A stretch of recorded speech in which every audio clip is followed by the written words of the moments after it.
नमो अरिहंताणं नमो सिद्धाणं नमो आयरीयाणं नमो वज्रायाणं नमो लोहे सव्यसाहूनं वन्दितु सर्वसिद्धे ध्रुवमचलमणोवमं गतिं पत्ते वोच्छामि समयपाहुः नमः समय साराय स्वानुभूत्या चकासते चित्स्वभावाय भावाय। निकाल लीजिए गाथा नंबर 49। हाँ पूछो बेटा जल्दी।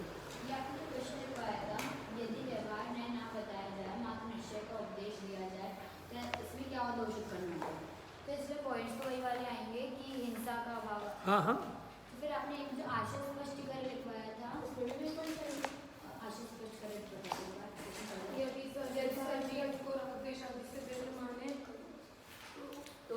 तो फिर बंद का अभाव सिद्ध होगा और बंद ही नहीं होगा तो बंद के अभाव पूर्वक होने वाली मुक्ति का अभाव सिद्ध होगा। ये प्रश्न आपने पूछा था कि यदि सर्वथा जीव को मोह राग द्वेष भिन्न माने तो हिंसा और राग द्वेष का वर्णन नहीं होगा। आशय स्पष्ट कीजिए। हाँ तो आप इसमें पता है क्या, इस आशय स्पष्ट में आपको एक्सप्लेन करना है, जैसे मैंने एक्सप्लेन करके समझाया था। हिंसा क्यों नहीं होगी, हाँ वेरी गुड, ठीक है। भस्म का जैसे जिस प्रकार भस्म को मसल देने पर हिंसा। गेट बंद करके बाहर से।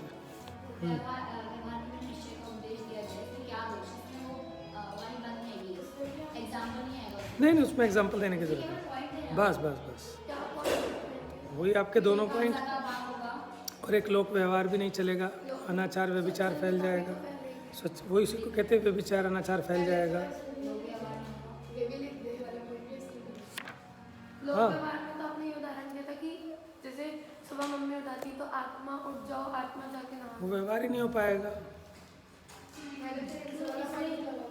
है। कोई बात नहीं, ठीक है। एक मिनट बताता हूँ। 49 का भावार्थ था ना, वहाँ मैंने आपको बताया था। निकालो बेटा गाथा 49 निकालेंगे। लेकिन ये जो आपको मैंने बताया था ये था 46 नंबर गाथा की टीका में। बता रहा हूँ बेटा।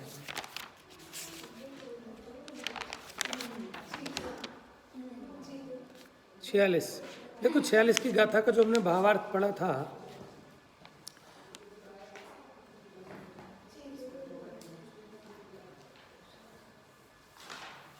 देखो परमार्थ न तो जीव और शरीर को भिन्न कहता है, ठीक है।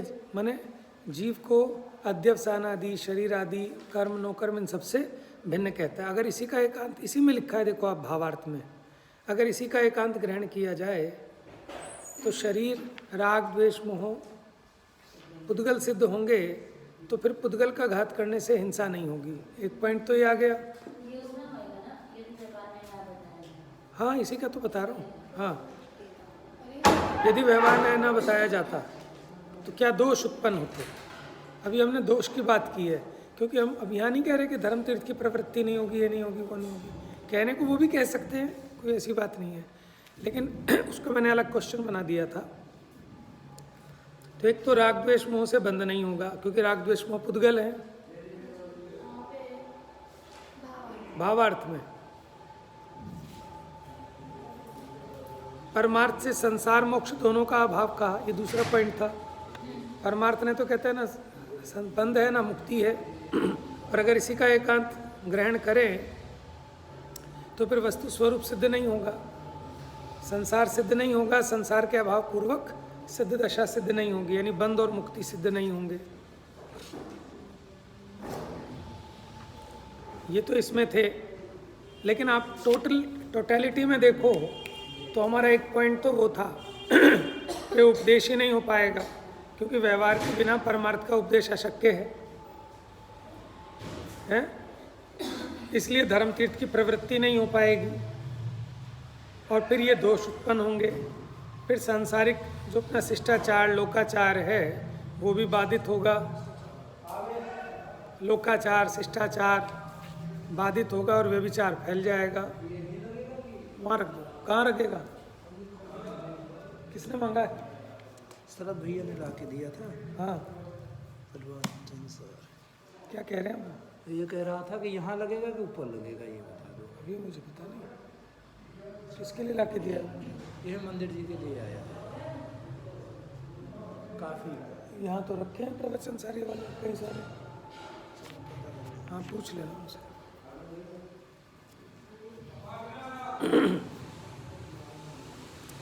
हाँ जी, बढ़े अब आगे।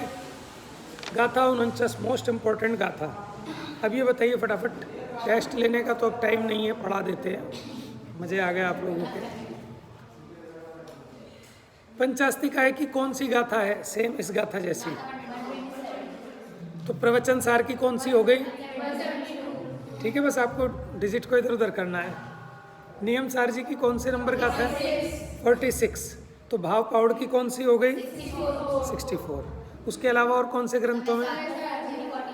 समय सार की 49 नंबर की गाथा है ये। इसके अलावा षटखंडागम में भी है। ठीक है, और कहाँ बताया था? द्रव्य संग्रह में उद्धृत की गई है, वो तो षटखंडागम की टीका है। अब हमने यहाँ 8 विशेषण देखे अरस मरुवम गंधम की। गाथा याद हो गई सबको? चलिए गाथा पढ़ते हैं एक बार, अंडरलाइन कर लेंगे इसी में जो जो विशेषण है। अरस मरुवम गंधम, यानी अरस अरूप अगंध। अंडरलाइन कर लो नीचे फटाफट, 1 2 3 लिखते जाओ उसके नीचे पेंसिल से। अरस पहला विशेषण, अरूप दूसरा, अगंध तीसरा। अरे देवदत्त, ये सारे गेट ना बंद कर दे, आवाज़ बहुत आ रही है। अरस अरूप अगंध, क्या एक समझ में आ रहा है? अवत्तम चेदना गुणमसद्दम,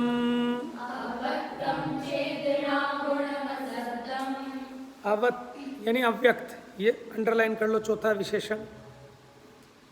चेतना गुण तीसरा, ये नेक्स्ट छठा चेतना गुण तीसरा क्यों हुआ? अरस हो गया पहला, अरूप हो गया, अगंध हो गया, अव्यक्त हो गया, फिर चेतना गुण छठा हो गया, ये छठा पांचवा हो गया। अब अगला देखो, असद्दम यानी अशब्द, ये हो गया छठा अशब्द। कर लिया अंडरलाइन? असद्दम लिखा है ना? हाँ, अशब्द।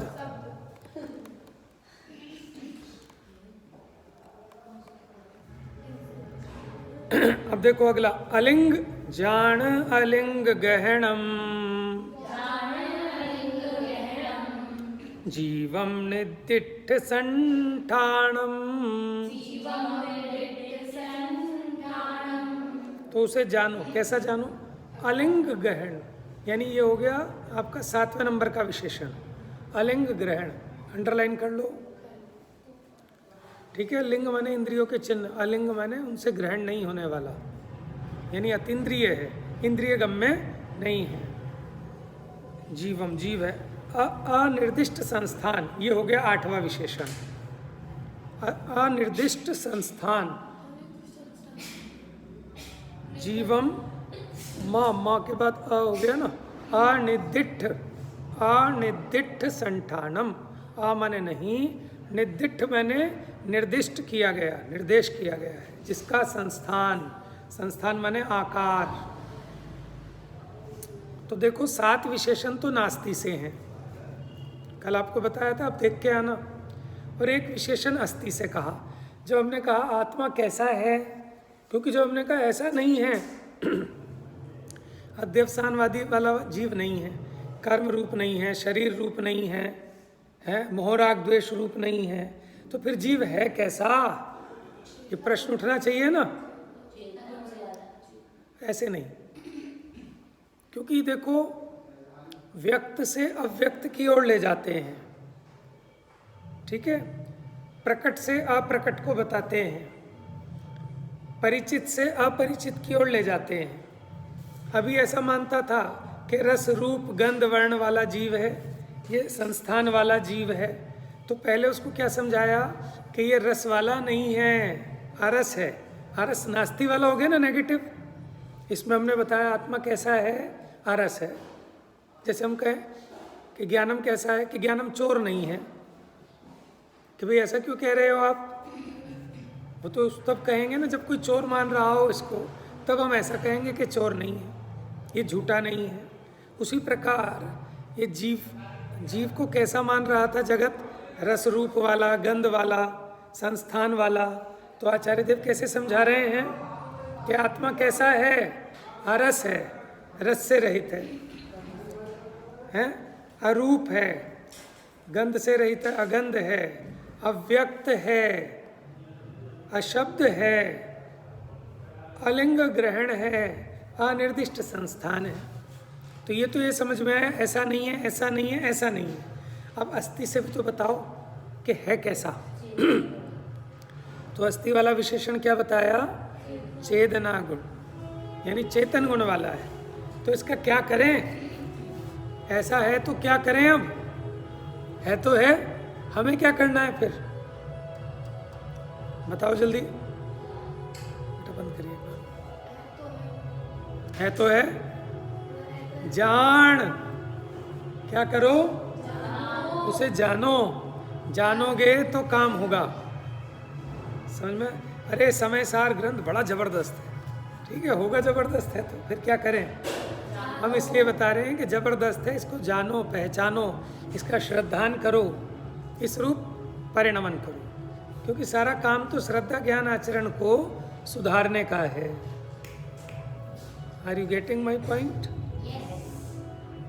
आपसे पूछ रहा हूँ, जोरदार नहीं है यस। ये बच्चियों की तो यस जोरदार है एकदम।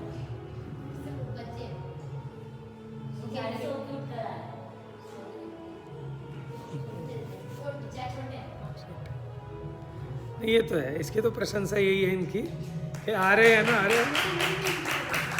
हैप्पी तेरे लिए भी बेटा, अच्छी बात है कि आ रहे हैं ना, कुछ तो आएगा। 100% में से 10% भी कान में पड़ेगा तो कान तो पवित्र हो रहे हैं, है ना? वो तो मैं थोड़ा सा टाइट करता रहता हूँ, बता भाई बता, क्योंकि इतना टाइट करूँगा तो थोड़ा आएगा कुछ। बोलो।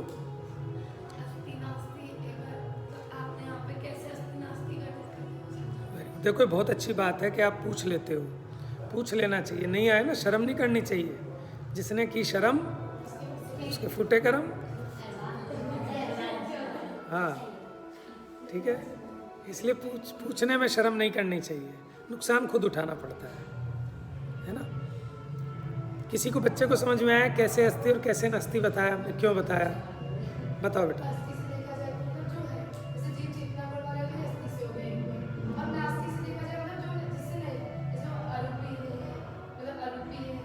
रूपी नहीं है, रूपी नहीं है, तभी तो अरूप कहेंगे उसको। अब आपको पता है ना, पॉजिटिव नेगेटिव सेंटेंस।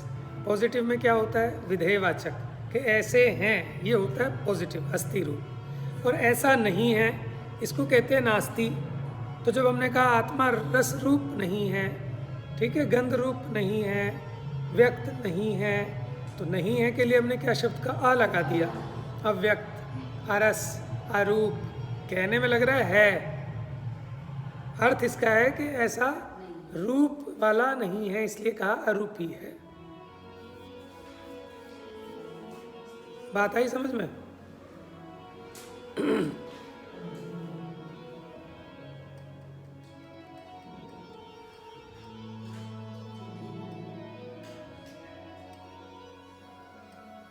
चलिए इसका हिंदी अनुवाद पढ़ें। जीव चेतना गुण शब्द रस रूप गंध व्यक्ति निर्दिष्ट नहीं संस्थान उसका। सामान्य अर्थ समझ में आ गया सबको? क्योंकि फिर इसमें विशेष अर्थ समझाना है। हे भव्य, तू जीव को रस रहित, रूप रहित, गंध रहित अव्यक्त, अव्यक्त का अर्थ क्या लिखा? इंद्रिय गोचर नहीं है, यानी इंद्रियों के द्वारा जाना जाए ऐसा। चेतना जिसका गुण है ऐसा, शब्द रहित, किसी चिन्ह से ग्रहण ना होने वाला, जिसका कोई आकार नहीं है। जैसे शरीर के 6 आकार है ना, 6 संस्थान, क्योंकि शरीर से ही रहित है इसलिए संस्थान से रहित है। ऐसा जान, फोकस जान पे है, क्योंकि जानोगे तो वो श्रद्धान में आएगा। ठीक है, जान को स्पेशल अंडरलाइन कर लो। यहाँ उपदेश ये है कि ऐसे शुद्धात्मा को जानो, है ना। चलिए आगे टीका पे आइए। अब टीका पढ़ने से पहले मैं आपको ये समझाऊं कि आत्मा अरस है। इसी को हम गहराई से समझेंगे कि आत्मा अरस क्यों है। आप लोग बताइए कि आत्मा अरस क्यों है, आपको क्या लगता है, बोलो। क्योंकि जो रस है वो पुद्गल का गुण है।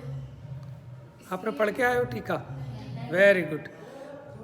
क्यों नहीं है आत्मा रस रूप? रस किसका गुण है?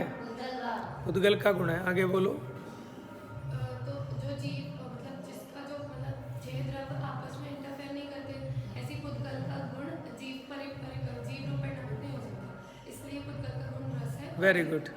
क्योंकि ये पुद्गल का गुण है और जो जिसके गुण होते हैं वो उसी में पाए जाते हैं, इसलिए वो रस गुण आत्मा में तो पाया नहीं जाएगा, क्योंकि हर एक द्रव्य में अत्यंत भिन्नता होती है, अत्यंता भाव होता है। इसलिए आत्मा में रस गुण नहीं है, इसलिए आत्मा अरस है। आ गया ना पॉइंट। अब ऐसे हम 6 पॉइंट बताएंगे इसके। नहीं, अभी रस पे ही, रस के ही 6 बोल होंगे अरस के। ठीक है, देखो मैं सामान्य अर्थ तो नहीं लिखवाऊँ, जो 8 विशेषण बताए थे वो तो नहीं लिखवाऊँ, वो तो आपने अंडरलाइन कर लिए गाथा में। मैं आपको लिखवाता हूँ अरस के 6 बोल। आत्मा अरस क्यों है? लिखो प्रश्न। आत्मा अरस क्यों है, उसके नीचे लिखना 6 पॉइंट। बोल दो, लिख लोगे? ब्लैक बोर्ड पे लिखूं?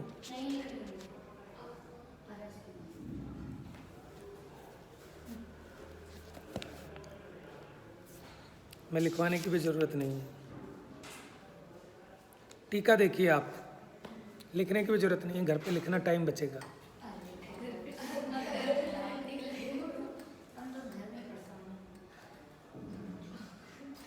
बेटा लिखो मत, टीका में देखो वहीं लिखा हुआ है, बस नंबर डाल लो उस पर।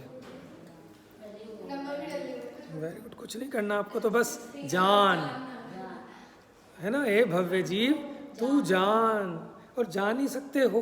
ये तो भ्रम से मानते हो कि मैं लिखने वाला, मैं करने वाला। आप छोटा भी कर सकते हो उसको, ये आपकी कलाकारी है। आप भाषा को किस रूप में प्रस्तुत कर सकते हैं। देखिए, जीव निश्चय से पुद्गल से भिन्न है, इसलिए उसमें रसगुण विद्यमान नहीं है। पहला बोल आ गया, इसलिए वो अरस है, क्योंकि आत्मा में रसगुण नहीं है। अब प्रश्न ही हो सकता आत्मा में रसगुण क्यों नहीं है? क्योंकि आत्मा पुद्गल से भिन्न है, क्योंकि पुद्गल का गुण है। या तो मैं पुद्गल रूप होता तो मुझ में गुण पाया जाता। तो पहला पॉइंट क्या बना, याद कर लो साथ साथ। आत्मा पुद्गल से भिन्न है, इसलिए आत्मा में रसगुण नहीं है। इसका ये भी देना है क्यों आत्मा। हाँ बिल्कुल देना है, पूरा ही देना है। उपयोगिता है उसकी, समझ में आ रही हो? क्वेश्चन में ऐसे भी पूछ सकता हूँ, आत्मा में रसगुण क्यों नहीं है? क्योंकि आत्मा पुद्गल से भिन्न है, और ये रस तो पुद्गल का गुण है, और पुद्गल से आत्मा भिन्न है, इसलिए आत्मा में रस विद्यमान नहीं है, इसलिए आत्मा अरस है। पहला बोल क्या हुआ? नहीं, आत्मा पुद्गल से भिन्न है, इसलिए आत्मा में रसगुण विद्यमान नहीं है। पहला बोल याद हो गया? बोलो जरा। इसलिए अरस है। ठीक है। दूसरा, पुद्गल द्रव्य के गुणों से भी भिन्न होने से स्वयं भी रसगुण नहीं है। ये दूसरा बोल हो गया। पहले और दूसरे में डिफरेंस बताएगा कोई मुझे? देखो, हाँ वेरी गुड। पहले में तो कहा था कि जीव पुद्गल द्रव्य रूप नहीं है, क्या हुआ बेटा, रो क्यों रहे हो? आंसू आते हैं वैसे ही बिना मतलब? स्टॉप जब हो गया एक्सरसाइज किया करो ऐसे वाली, ये कौन ऐसे दबाया करो इसको ऐसे ऐसे, ठीक है? नहीं ठीक हो जाएगी ना, वो थोड़ी ब्लॉकेज होती है जिस वजह से बाद में अपने आप टपकता रहता है पानी। हाँ जी पहले मैं क्या कहा था, देखो अब समझना कि मैं पुद्गल रूप नहीं हूँ। जब मैं पुद्गल रूप नहीं हूँ तो पुद्गल के गुण मुझ में भी नहीं है। तो मुझ में पहले बोल में ये था कि मुझ में रसगुण नहीं है, ठीक है? अब इसमें ये कहा कि मैं स्वयं रसगुण नहीं हूँ। पहले में क्या था कि मुझ में रसगुण नहीं है, अब यहाँ कहा था कि मैं स्वयं रसगुण रूप नहीं हूँ। क्यों? क्योंकि मैं पुद्गल के गुण रूप नहीं होता। पहले मैं कहा था पुद्गल रूप नहीं होता, इसलिए पुद्गल के गुण मुझ में विद्यमान नहीं है। अब ये कहा कि जो पुद्गल का रसगुण है, मैं उस पुद्गल के गुण रूप नहीं हूँ, इसलिए मैं अरस हूँ। देखो, पुद्गल द्रव्य के गुणों से भिन्न होने के कारण मैं स्वयं भी रसगुण रूप नहीं हूँ। पहले में क्या था कि मुझ में रसगुण नहीं है। सुनना, अंतर समझना दोनों में, लिख लो, लिखना चाहो ये चीज़ें लिख लिया करो कहीं पे। मुझ में रसगुण नहीं है और मैं रसगुण नहीं हूँ, इन दोनों में क्या डिफरेंस है? हाँ बोलो बेटा। पहला बोल तो ये है, उसमें सिद्ध होता है कि मुझ में रसगुण नहीं है, और दूसरे वाला मैं रसगुण नहीं हूँ। मैं रसगुण नहीं हूँ, यानी पहले में कहा था कि मेरे में रसगुण नहीं है, और यहाँ कहा कि मैं रसगुण रूप नहीं हूँ। यानी पहले बोल में ये सिद्ध किया कि मैं पुद्गल द्रव्य से भिन्न हूँ, इसलिए मुझ में रसगुण नहीं है। पहले में द्रव्य से भिन्न बताया और दूसरे में गुण से भिन्न। किसके गुण से? ये भी ध्यान रखना, पुद्गल द्रव्य से भिन्न बताया, फिर पुद्गल द्रव्य के रसगुण से भिन्न हूँ, ठीक है? इसलिए मैं रसगुण रूप नहीं हूँ। आप बड़े बच्चे हो, आपको इतनी बात तो समझ में आनी चाहिए ना कि द्रव्य होता है, द्रव्य के गुण होते हैं। कि अगर मैं पुद्गल द्रव्य होता तो मुझ में रसगुण होता, मैं पुद्गल द्रव्य से भिन्न हूँ इसलिए मुझ में रसगुण, ये पहला बोल था। तो इसका अर्थ ये हुआ कि मुझ में रस नहीं है, मुझ में रसगुण नहीं है। दूसरा बोल, मैं स्वयं रसरूप नहीं हूँ, कि मैं रसरूप कब होता? जब मैं रसगुण रूप होता। तो मैं पुद्गल द्रव्य के गुण से भिन्न हूँ, इसलिए मैं स्वयं रसरूप नहीं हूँ। तो दो बातें हुई कि मुझ में रसगुण नहीं है और मैं रसगुण नहीं हूँ। अंतर आ रहा है दोनों में? नहीं तो आप ये कहोगे कि दो क्यों लिखवा दिए, एक ही होना चाहिए था। आगे बेटा समझ में? कहाँ ध्यान है? चलो तीसरे बोल पे आए अब।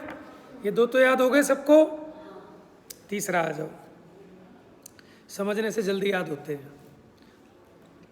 अब तीसरा बोल है, परमार्थ से पुद्गल द्रव्य का स्वामित्व भी उसके नहीं है। अब देखो, पहले मैं कहा था कि मेरे से भिन्न है पुद्गल द्रव्य, दूसरे में कहा कि मैं पुद्गल द्रव्य के रसगुण से भिन्न हूँ, ठीक है? अब कोई कहे कि चलो ठीक है साहब, आप पुद्गल से भिन्न हो, उसके रसगुण से भी भिन्न हो, लेकिन उसको भोग तो सकते हो, उसके मालिक तो हो, इस शरीर के मालिक तो हो, हैं? तो कहते हैं कि मैं पुद्गल का स्वामी भी नहीं हूँ। तीसरे बोल में क्या है कि पुद्गल द्रव्य का स्वामित्व भी मेरे को नहीं है। इसलिए ये जो द्रव्य इंद्रियां थी ना शरीर वाली, ये रसना इंद्रिय, तो इसके अवलंबन से भी रस नहीं चखता, क्योंकि इसमें कहा था कि चलो तुम पुद्गल द्रव्य रूप नहीं हो, पुद्गल द्रव्य के रसगुण रूप नहीं हो, लेकिन इस जो द्रव्य इंद्रियां हैं आपकी, इनके द्वारा उस रस को चखते तो हो, ठीक है? तो क्यों नहीं चखता? क्योंकि मैं पुद्गल द्रव्य का स्वामी, इसलिए पुद्गल द्रव्य को मैं भोग सकता नहीं हूँ। समझ में है? परमार्थ की बात है, निश्चय नहीं की। समझ रहे हैं आप कि आत्मा को पुद्गल द्रव्य का स्वामित्व ना होने से आत्मा द्रव्य इंद्रिय के आलंबन से भी रस को नहीं चखता। तो रस को कौन चखता है? ये जिव्या चखती है, और ये जिव्या क्या? पुद्गल है। मैं तो जानता हूँ, समझ में आ रहा हो, लेकिन ऐसे चखता नहीं हूँ। हमें लगता है कि मैंने चखा, चखा तो इस जीव ने, मैं तो जानता हूँ। ठीक है, बहुत ज़्यादा खुलासा तो इसमें करेंगे नहीं अभी, फिर आप ज़्यादा परेशान हो जाओगे। अभी 3 बोल याद हो गए आपको। तीसरे बोल क्या कहना चाह रहा है कि जो द्रव्येंद्रिय है ना, हाँ, कि द्रव्येंद्रिय के आलम्बन से, क्योंकि मेरा स्वरूप कैसा है कि जानता तो हूँ, लेकिन ये मेरा स्वभाव नहीं है कि मैं जिव्य इंद्रिय के द्वारा जानूँ, कर्ण इंद्रिय से सुन के जानूँ।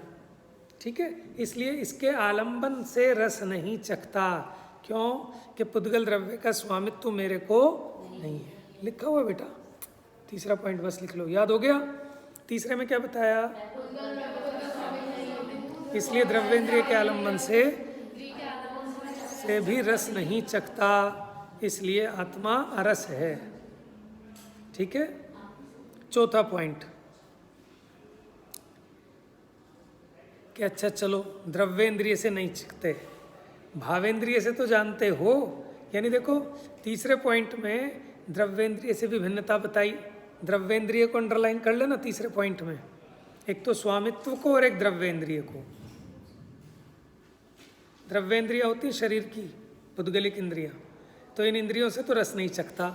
अब कोई कहे चलो साहब ठीक है, पुद्गल की इंद्रियों से तो रस नहीं चखते, लेकिन भावेंद्रिय से तो चखते हो। भावेंद्रिय क्या होती है? इंद्रियों के माध्यम से प्रवर्तने वाला छायोपशमिक ज्ञान। क्या होती है भावेंद्रियां? लिखवाया था ना 31, 32, 33 नंबर की गाथा में। द्रव्येंद्रिय, भावेंद्रिय और इंद्रियों के विषयभूत पदार्थ। तो भावेंद्रिय क्या बताई कि इन इंद्रियों के माध्यम से प्रवर्तने वाला जो अपना क्षयोपशम ज्ञान है वो भावेंद्रिय कहलाता है।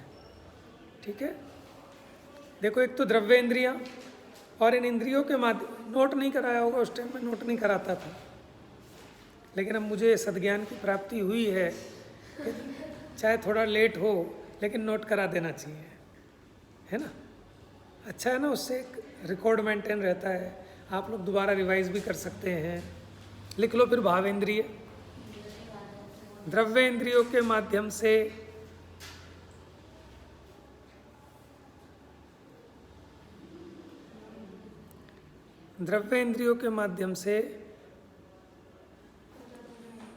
जानने वाला लिख लो बेटा।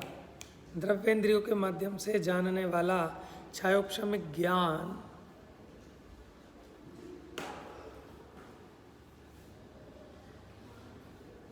That's all. भावेंद्रिय क्या है? सुन रखा था ना भावेंद्रिय, उसके आगे आपने कॉलन डैश लगाया कि द्रव्येंद्रियों के माध्यम से प्रवर्तने वाला, जानने वाला छायोपशमिक ज्ञान, उसको क्या कहते हैं? भावेंद्रिय। तो चौथा पॉइंट ये आ गया आपका, स्वभाव की दृष्टि से देखा जाए तो। ठीक है, क्योंकि ये विभाव है, जान तो रहे हैं लेकिन ये जानना स्वभाव नहीं है, विभाव है, स्वरूप नहीं है। स्वरूप तो कैसे? जैसे केवल ज्ञान बिना इंद्रियों के आलंबन के, बिना भावेंद्रिय के जानता है। छायोपशमिक ज्ञान ये आत्मा का स्वभाव नहीं है। ठीक है, क्योंकि स्वभाव कैसा है? छायोपशमिक का अभाव करके छायिक भाव को प्राप्त करे। चौथा विशेषण हो गया कि भावेंद्रिय के आलंबन से भी रस नहीं चखता। कि क्यों? क्योंकि स्वभाव की दृष्टि से देखा जाए तो आत्मा को जब छायोपशमिक ज्ञान का अभाव है तो उस छायोपशमिक ज्ञान के द्वारा कैसे जानेगा इंद्रियों से? स्वभाव नहीं है ये, इसलिए आत्मा को अरस कहा।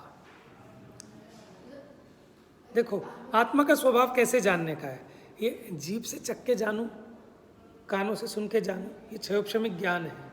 तो छायोपशमिक ज्ञान गुण नहीं है, ये संसार दशा में पाया जाता है, कर्म के छयोपशम के निमित्त से होता है। कर्मों का अभाव होने पर सिद्ध दशा में क्या छायोपशमिक ज्ञान होता है?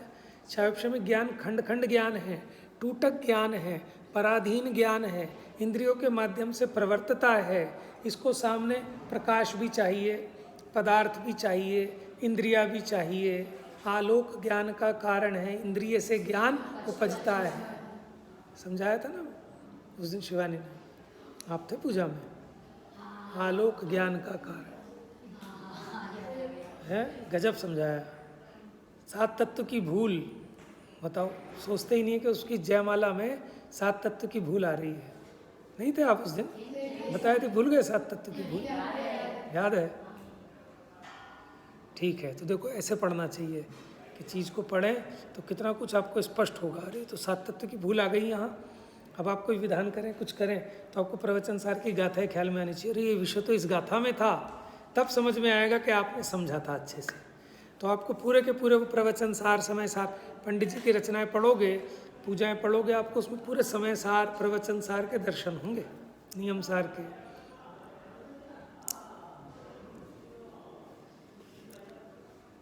देखो जी, चौथे बोल में क्या बताया कि स्वभाव से देखा जाए तो आत्मा में क्षयोपशम ज्ञान का अभाव है, क्योंकि वो कर्म के क्षयोपशम के निमित्त से होता है, स्वभाव नहीं है अपना। इसलिए आत्मा भावेंद्रिय के द्वारा भी रस को नहीं चखता।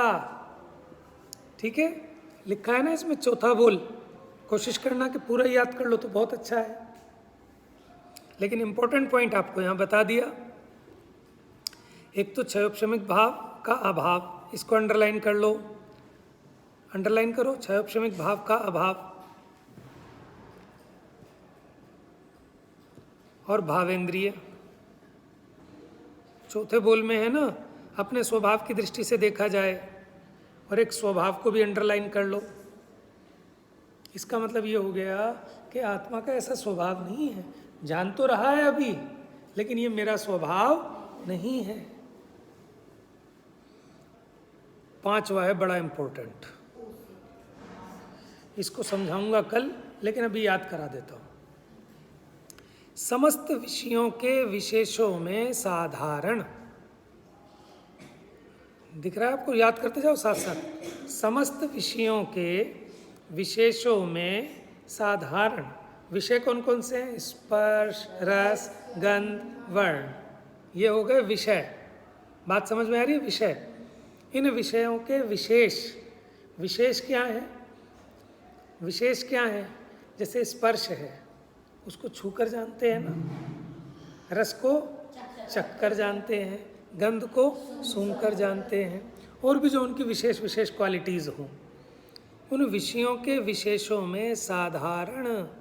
देखो अब समझना, टोडरमल जी ने भी लिखा कि मैं छूकर जानता हूँ कोमल कठोर आदि को, ठीक है, मैंने जिह्वा से रस को चखकर जाना, मैंने नाक से सूंघ कर फूल की सुगंध को जाना, मैंने कानों से संगीत को सुनकर जाना। समझ में आया? क्या रह गया? ठीक है, तो अब इसमें विशेषपना आ रहा था कि छूकर, चखकर, सूंघकर, सुनकर, लेकिन ये तो विशेष हो गए। लेकिन इन विशेषों में सामान्य तो है ना, जाना, छूकर जाना, चखकर जाना, है ना, सूंघकर जाना। तो आप ऐसे लिख सकते हो ऊपर से नीचे, आप ऐसे लिखो, छूकर जाना, चखकर जाना, सूंघकर जाना, देखकर जाना, सुनकर जाना। इनके बीच में एक लाइन खींचना तो आ जाएगा छूकर, चखकर, ये हो गए विशेष। उसके ऊपर लिख देना विशेष। विषयों के विशेष हो गए ना, विशेष हो गए तो ठीक है। और इधर जो जाना जाना जाना जाना जाना जाना, ये हो गया साधारण। बात समझ में? साधारण, साधारण बात समझ में? साधारण मैंने कॉमन, कि भैया आप छूकर जानो, चखकर जानो, सूंघकर जानो, सुनकर जानो, लेकिन वो तो विशेष है, छूना चखना अधिक। लेकिन उन सब में जो आपने जाना जाना जाना, ये समस्त विषयों के विशेषों में साधारण। साधारण किसको कह रहे हैं? ऐसे एक ही संवेदन परिणाम रूप, संवेदन परिणाम को अंडरलाइन करो। संवेदन परिणाम का मतलब ही तो हो गया जानन जानन रूप परिणाम, ठीक है। संवेदन माने जानना, अनुभवना। संवेदन रूप परिणाम रूप उसका स्वभाव होने से, किसका? आत्मा का स्वभाव है ना संवेदन करना, जानना, देखना। ऐसा स्वभाव होने से वह केवल एक रस वेदना परिणाम को पाकर रस नहीं चखता। इस चीज को अच्छे से अंडरलाइन कर लो। वह केवल एक रस वेदना परिणाम को पाकर रस नहीं चखता, यानी विशेषों का अभाव किया इसमें, कि खाली एक रस वेदना परिणाम को पाकर ही चखता हो, ऐसा मेरा स्वभाव नहीं है। मैं तो बिना उसके एक साथ सबको जानूं, रस को भी रूप को भी। क्योंकि अगर एक अकेले रस वेदना परिणाम को के द्वारा चखोगे तो खाली रस का ही ज्ञान होगा, रूप गंध का नहीं होगा। अगर खाली रूप वेदना परिणाम को पाकर ही देखोगे तो फिर बाकियों का ज्ञान नहीं होगा। तो मेरा ऐसा स्वभाव नहीं है। मैंने यहाँ ज्ञेयों से ज्ञान का भेद विज्ञान करा रहे हैं, ठीक है, ज्ञेय से ज्ञान का भेद विज्ञान करा रहे हैं। तो अभी तो क्या कहा कि समस्त विषयों के विशेषों में साधारण क्या है, जितने भी विषय है ना 5 इंद्रियों के, इनके विशेषों में साधारण क्या है? ऐसे एक ही संवेदन परिणाम को, जिसको आप जानना कह रहे हैं, उसी को कहा ऐसे एक ही संवेदन परिणाम को। परिणाम रूप उसका यानी मेरा आत्मा का स्वभाव होने से, तो मैं अगर रस वेदना परिणाम को पाकर चखूं तो ये हो गया विशेष। रस वेदना परिणाम को पाकर चखूं तो हो गया विशेष। तो मैं तो सब इंद्रियों के विषय जितने भी हैं उनको अपने संवेदन से जानता हूँ। क्योंकि अगर हम ऐसा विशेष करते हैं ना रस से रूप से, तो हमें इंद्रियों की तरफ का आकर्षण बढ़ता है, इंद्रियों के विषयों की बुद्धि भाषित होती है। टोडरमल जी ने लिखा है 3रे अध्याय में है शायद, या 4थे अध्याय में, जहाँ उन्होंने 7 तत्वों की बात की, जहाँ जीव अजीव की बात की, तो वहाँ क्या मानता है, अपने को सब मिलाकर अनुभव करता है, कर्म नो कर्म रूप, शरीर रूप, इंद्रियों रूप। तो वहाँ अभी चल रही थी, तुम्हारी चल रही थी, किसको पढ़ा रही थी मम्मी? किसका चल रहा है? चौथा अधिकार मोक्ष प्रकाशक का। चौथा किसको? 3रे में था, 4थे में था 7 तत्वों की भूल। 4थे अधिकार किसको पढ़ाया? लास्ट टाइम आपको पढ़ाया था? अच्छा 10th को पढ़ाया। तो उसमें लिखा कि आँखों से देखकर जानता हूँ, तो इसमें आँखों की मुख्यता भाषित होती है। तो आँखों में प्रीति बनी रहती है कि मेरे चिन्ह है, मेरे अंग हैं। कान से सुनकर जानता हूँ, तो कानों की मुख्यता बनी रहती है। जबकि मेरा परिणाम तो जानने का है, कान से जानूँ ये मेरा स्वभाव नहीं है। तो यहाँ वो बात कह रहे हैं कि वह केवल एक रस वेदना परिणाम को पाकर रस नहीं चखता, वह केवल एक रूप वेदना परिणाम को पाकर रूप को नहीं देखता, वह केवल गंध वेदना परिणाम को पाकर गंध को नहीं जानता। समझ में? इंद्रियों से भेद विज्ञान चल रहा है, इंद्रियों के विषयों से भेद विज्ञान चल रहा है। थोड़ा सा टिकलिश है ये, आपको 2-3 चीज़ें हैं इसमें, थोड़ा सा वो समझ में, मुझे तो आ रहा है समझ में, इसलिए मुझे आसान लग रहा है, लेकिन है बड़ा डिफ़िकल्ट। क्योंकि मैंने जब समय सार पढ़ा है 49वीं गाथा, तब तो मुझे इस पर बहुत मेहनत करनी पड़ी, ठीक है। तो समझ में आराम से नहीं आता, लेकिन आप याद कर लो, इस पर 3 बिंदु हैं। क्या? एक तो इसमें किससे भेद विज्ञान करा रहे हैं? समस्त विषयों के विशेषों से। तो क्या कह रहे हैं? समस्त विषयों के विशेषों में साधारण ऐसे एक ही संवेदन परिणाम को, लेकिन ये संवेदन परिणाम के भी विशेष कर देता है कि रस संवेदन परिणाम, रूप संवेदन परिणाम, गंध संवेदन परिणाम, ये तो विशेष हो गए। लेकिन जानना जानना जानना, इसको देखो ना, तो साधारण। तो यहाँ वही कहना चाहते हैं कि समस्त विषयों के विशेषों में साधारण ऐसे एक ही संवेदन परिणाम रूप मेरा स्वभाव होने से मैं केवल एक रस वेदना परिणाम को पाकर ही रस नहीं चखता। थोड़ी सी लैंग्वेज देखना आप, कि जानता नहीं, इसका निषेध नहीं है कि केवल एक रस वेदना परिणाम को ही पाकर चखूं, ऐसा नहीं। सबको जानूंगा मैं तो एक साथ, रस को भी, रूप को भी, गंध को भी, वर्ण को भी, और अपने संवेदन परिणाम से। जैसे ज्ञानम कहे कि आप ऐसा बोलो ज्ञानम की मम्मी है, तो उसको ऑब्जेक्शन होगा कि ऐसा क्यों बोल रहे हो, ज्ञप्ति की भी मम्मी है। तो यहाँ वही कहना चाहते हैं कि आप ऐसा क्यों कह रहे हो कि रस वेदना परिणाम को पाकर ही चखता है, ऐसा मत कहो। इसमें तो ये भाषित होता है कि वो ज्ञान रस से उत्पन्न हुआ, रस के लिए उत्पन्न हुआ, कि नहीं, ज्ञान मेरा स्वभाव है। तो आप ऐसा भेद मत खड़ा करो कि ज्ञप्ति के लिए या ज्ञानम के लिए, कि वो तो माँ का स्वभाव है कि वो दोनों बच्चों को वात्सल्य दे, दोनों की मम्मी है। 2 की जगह 100 होते, कौरव थे ना 100, तो उनकी मम्मी सौ के सौ की मम्मी है। ऐसे ज्ञान का स्वभाव है कि चाहे कितने भी विषय हों सबको जाने। तो आप ऐसा नहीं कह सकते कि एक अकेले रस वेदना परिणाम को पाकर ही जानूं। कुछ पकड़ में आ रहा है, मैं पकड़ा नहीं पा रहा, क्योंकि इस रहस्य इतना सूक्ष्म है कि उनको शब्दों में बांधना बड़ा कठिन सा हो रहा है।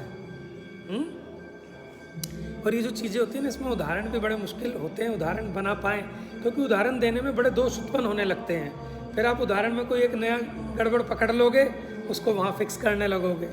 इसलिए इन चीज़ों में उदाहरण न देकर सिद्धांत से ही समझना।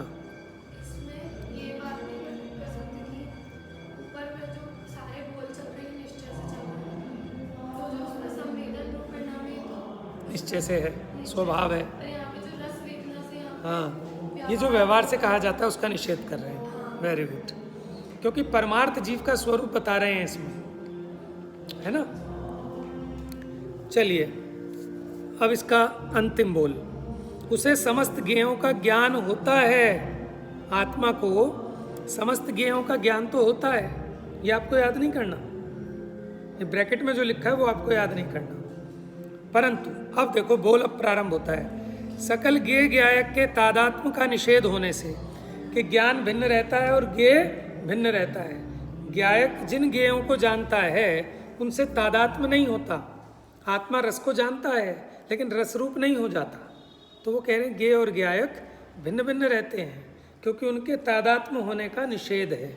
ज्ञान ज्ञान ज्ञानम, ज्ञेयों को जानता तो है लेकिन ज्ञेय रूप नहीं होता, यानी तादात्म्य मैंने होता है उस मई होने का निषेध है। आपको ऊपर जाना है ना अभी विधान में,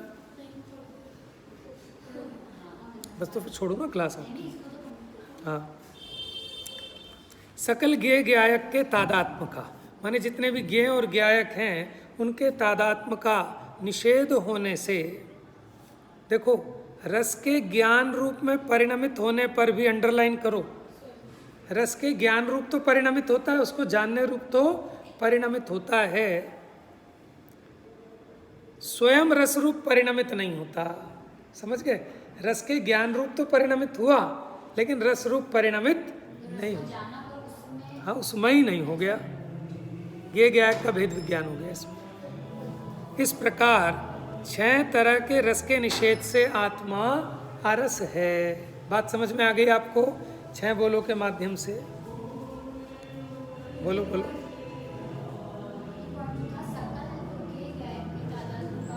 निषेध होने से, क्योंकि ज्ञेय ज्ञायक एक रूप नहीं हो सकते।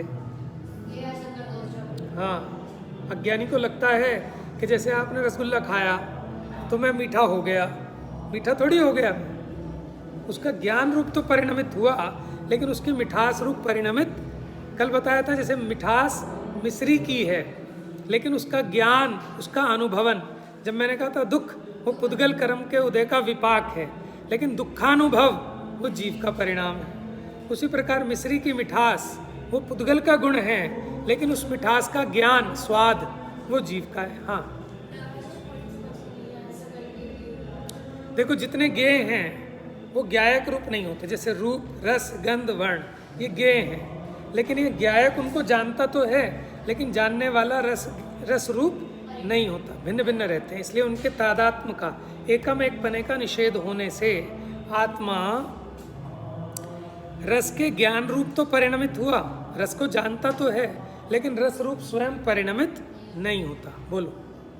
हाँ, कि जैसे मैं अपने ज्ञान से वैदेही को जान रही हूँ और मैं वैदेही रूप तो नहीं हूँ। हाँ, लेकिन ये तो बहुत मोटी बात है ना, तो साक्षात भिन्न नजर आ रही है। लेकिन गड़बड़ कहाँ होती है? जब आज आप गोलगप्पा खाओ, ठीक है, तब इस बात को अनुभव करना कि वो मुंह में जाने के बाद आह, तो उसके बाद सोचना कि आह बेवकूफ़, एक चाटा मारना अपने कि देखो आचार्य देव क्या समझा रहे हैं, हम क्या पढ़ रहे हैं, कि जाना है। अभी अभी मुझे सुबह ना सपना आया, ठीक है, सुबह सपना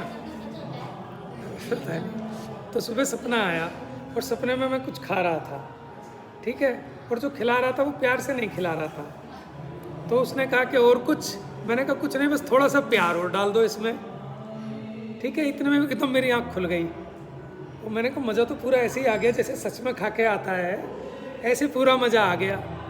तो फिर हमारा प्रवचन सार चल रहा है, तो उसमें यही विषय चल रहा है कि वो जो पुद्गल का रस है ना, उसको आत्मा चखता ही नहीं, आत्मा में जाता ही नहीं, उसका ज्ञान होता है। और जब ज्ञान ही होना है, मैं अपने भ्रम से ही आनंद मानता हूँ कि मज़ा आ गया, तो बेवकूफ़ी है खाना कि बिना खाए जब हम जान सकते हैं, सपने में जान रहे हैं ना। और सच में आप लोग भी अनुभव करते ही होंगे कि पूरा बराबर वैसे ही मज़ा आता है जैसा सच में खाकर आता है। तो इसका मतलब आप खा नहीं रहे, आप सिर्फ उसके ज्ञान रूप परिणमित हो रहे हो, आप मानते हो, सिर्फ मन में संतुष्टि कर लेते हो।